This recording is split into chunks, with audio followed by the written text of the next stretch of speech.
Bali merupakan sebuah pulau yang digadang-gadang sebagai surganya dunia. Tapi sekarang tidak seperti itu. Semuanya bermula dari sampah.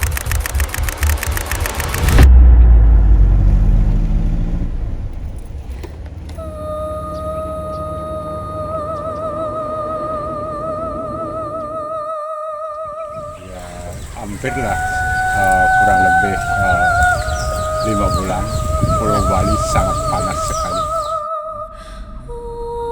Ya kalau dulunya sebelum sampah di sana kebakaran tempat sampahnya ya bersih dah. Di sini nggak ada ini, lingkungannya juga bersih. Soalnya kan sekarang baru sampahnya baru bulan-bulan ini dah yang nggak diambil. Ya nggak tahu sekarang dibawa kemana. Pokoknya ke sini cuma ada itu truk yang ngambil. Mobil truk itu yang ngambil ke sini, nggak tahu buangnya kemana. Tidak bisa juga.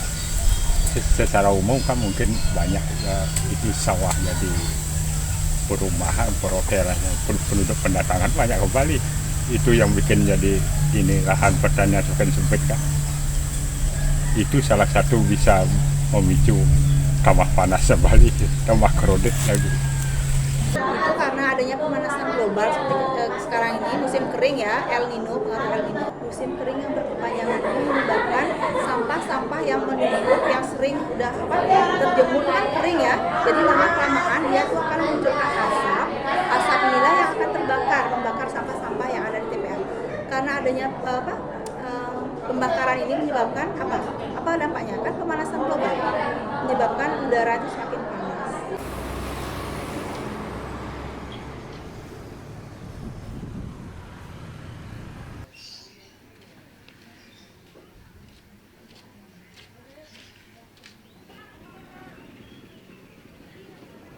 Itu dah saya dibakar tadi di depan, mulai bakar sedikit-sedikit dulu. Kalau pas dibakar banyak takut kebakaran kan. Diambil sedikit-sedikit 2 kresek, 3 kresek setiap pagi dah dibakar. Gak tahu kalau lainnya orang saya di sini kan masih ada bisa tempat bakar di depan. Iya, polusi ya. Polusi ya. Cuaca panas, ada polusi lagi. Kesehatan kan jadi menurun. Banyak flu, batuk jadi. Ya, itu.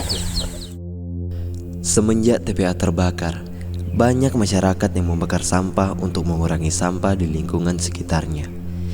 Mereka memang mengeluhkan panasnya Bali. Mereka juga takut akan polusi udara yang memicu penyakit.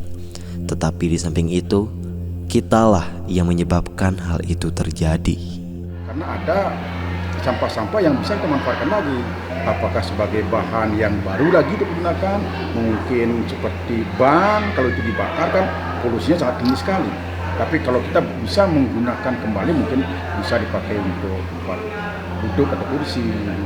Kemudian juga daun-daunan kan tidak mesti dibakar, kan bisa diolah kembali menjadi pupuk kompos atau mungkin dipergunakan lagi mungkin barang-barang yang katakanlah B3 itu kan bisa dikumpulkan di tempat yang benar. Nah, kalau itu dibakar kan juga polusi sangat luar biasa, bahkan berbahaya sekali buat kesehatan, di samping memang mengakibatkan pemanasan global.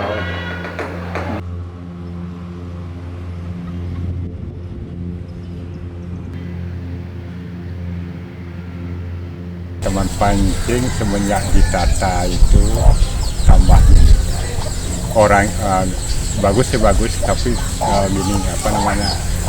kurang, orang-orangnya kurang sadar sama lingkungan.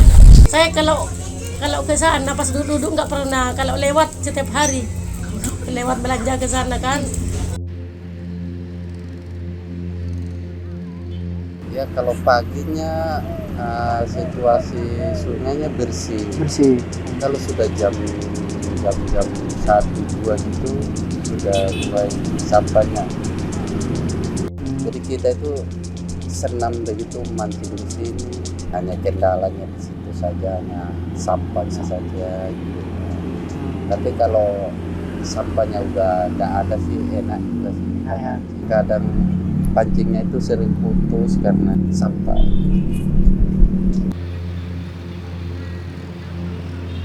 Kalau sungai sih kendalanya sekarang kita untuk untuk edukasi ke masyarakatnya itu harus jelas sekarang. Karena kami posisinya di hilir, jadi sampah-sampah yang dari hulu itu banyak yang langsung ke hilir.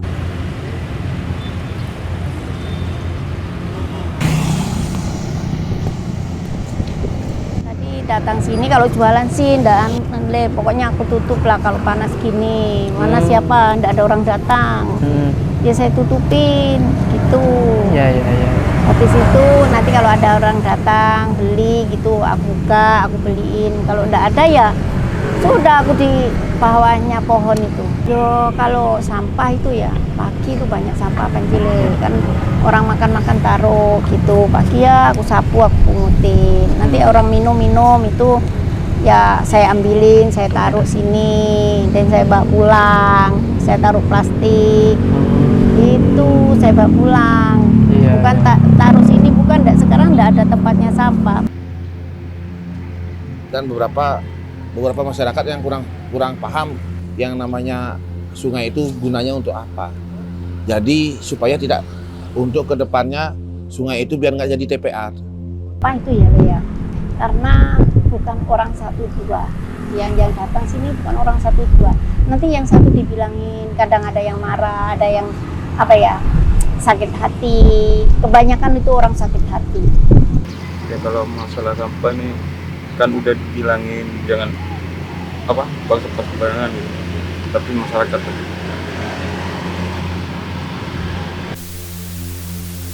karena di masyarakat sistemnya sudah terlalu dimanjakan. Kenapa dimanjakan? Karena masyarakat itu terlalu acuh dan tak acuh terhadap sampah dan dia tidak akan paham akan adanya bom waktu tentang masalah sampah. Contohnya seperti sekarang TPA Suwungnya terbakar, untuk pembuangan sampahnya ke TPA kan tidak bisa. Beberapa kami timbun dulu di tempat kami dan beberapa kami buang juga ke TPA, TPST, ibaratnya TPA. Dan kami pengen juga pengajuan ke TPA Temasi supaya bisa diberikan untuk pembuangan ke sana.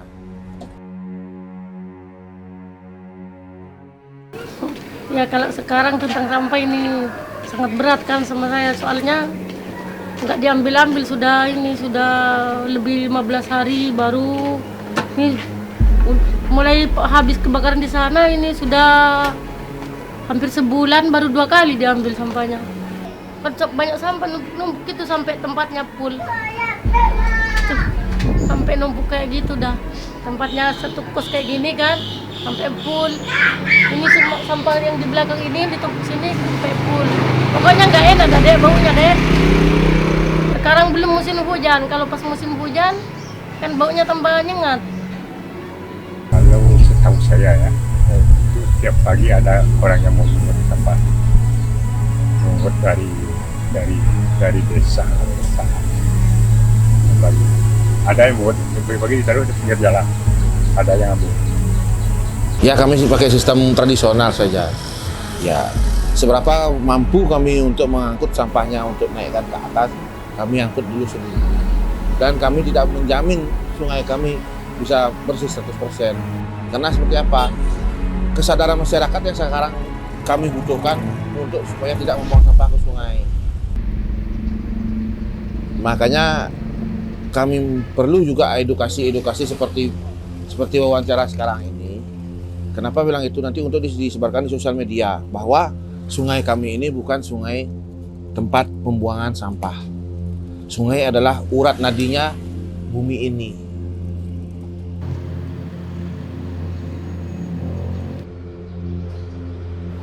Ini saya punya saya sendiri yang dibakar. Kalau satu kos pas dibakar semua di mana tempatnya deh, nggak bisa kan, nggak ada tempatnya. Harusnya pemerintah itu bisa menyediakan pembuangan sampah atau tempat sampah itu diproses. Karena dulu kan pernah ya pembuangan sampah itu ke arah Petang. Nah sekarang di Petang udah nggak boleh buang sampah, Lalu sekarang kan kita nggak ada pembuangan sampah yang benar-benar maksudnya kayak benar-benar di sana itu untuk ngebuangnya tanpa mengganggu kenyamanan masyarakat yang lain. Ya kalau bisa dibenerin di sana biar cepat ngambil lagi kan. Kalau di sana nggak bener kemana buangnya? Kalau ke Tabanan katanya tukang sampahnya terlalu jauh. Lagi banyak biaya kalau ke sana. Untuk dari Bali sendiri, karena di Bali juga ada penampungan sampah yang aku tahu di daerah mana gitu. Mungkin kita sebagai masyarakat bisa ya mulai pelan-pelan mengolah sampah dan tidak menggunungkan atau menumpuk sampah-sampah tersebut, sehingga nantinya bisa menjadi suatu penyakit dan nantinya kita juga yang terkena imbasnya. Dan aku berharap banget kepada pemerintah, semoga pemerintah bisa memberikan solusi lebih lanjut, karena kemarin juga dengar-dengar TPA sempat terbakar. Jadi semoga pemerintah Bali bisa memberikan suatu gerakan yang baru untuk masyarakat dan masyarakat bisa mengikuti gerakan tersebut. Kalau sampah itu ya pagi itu banyak sampah pencile kan, orang makan taruh gitu, pagi ya aku sapu, aku pungutin, nanti orang minum itu ya saya ambilin, saya taruh sini dan saya bawa pulang, saya taruh plastik. Berapa bulan aja ada orang temannya buang sini, aku buang sini, karena semua temannya kan udah dibawa pulang, saya aja bawa pulang, dulu aku bawain pulang semua. Saya lihat program banyak, ada program untuk pengelolaan sampah. Dari sampah plastik itu bisa jadi bahan bakar, sampah plastik itu bisa jadi pumping, sampah plastik itu bisa jadi sampah itu bisa didaur ulang kembali. Dan ada juga program pemerintah yang memilah sampah dari sumbernya. Tinggal dicari. Jadi harus masing-masing rumah tangga tuh harus sudah punya tempat untuk memilah sampah organik dan anorganik supaya tempatnya itu bagus. Pemanfaatan sampah ya, bisa kita contohnya misalnya ada sampah botol tuh ya kita buatin jadi mainan, bisa kita bisa jual kembali atau gimana. Bisa ada juga kayak sampah-sampah daunan tuh kita bisa sebagai makanan untuk maggot. Nah maggot itu juga banyak. Kebetulan saya P5-nya maggot. Jadi maggot itu banyak punya fungsi ya, bisa kita buat jadi pengurai makanan, pengurai sampah. Itu contoh itu sampah makanan, daunan itu bisa diurai oleh maggot. Jadi itu bisa mengurangi sampah makanan. Maggot ini terkenal makanannya adalah yaitu sisa makanan dari hasil makanan yang kita buang itu. Nanti maggot akan olah itu, akan diuraikan, jadinya tidak akan ada lagi sampah sisa makanan yang menumpuk nih. Jadi dengan adanya maggot bisa kurai ini kan, ini termasuk dalam kegiatan P5. Jadi dengan adanya maggot ini bisa mengatasi permasalahan Indonesia yang menempati peringkat 2 pada penyumbang sampah sisa makanan terbaik di dunia. P5 ini dapat meningkatkan kesadaran siswa ataupun masyarakat di Indonesia. Dengan adanya P5 ini bisa kita meningkatkan kesadaran siswa terhadap sampah di lingkungan kita sekitar. Daur ulang sampah membuat produk dari sampah plastik, bisa dari botol plastik, bisa dari kertas juga, kertas yang tidak terpakai. Kemudian ada juga yang menggunakan dari pecahan-pecahan kaca atau botol yang tidak terpakai. Ya, itu ada beberapa produk yang sudah sedang berlangsung ya, sudah dibuat oleh kelas 11-nya. Nah, dari pilihan sampah itu nanti mana yang bisa di upcycle, recycle, atau bisa dijual mungkin. Nah, mari kita bijak dalam mengolah sampah dengan cara memilah, memilih, kemudian kita olah yang mana bisa kita manfaatkan. Jadi dimulai dari diri sendiri dulu, di rumah masing-masing.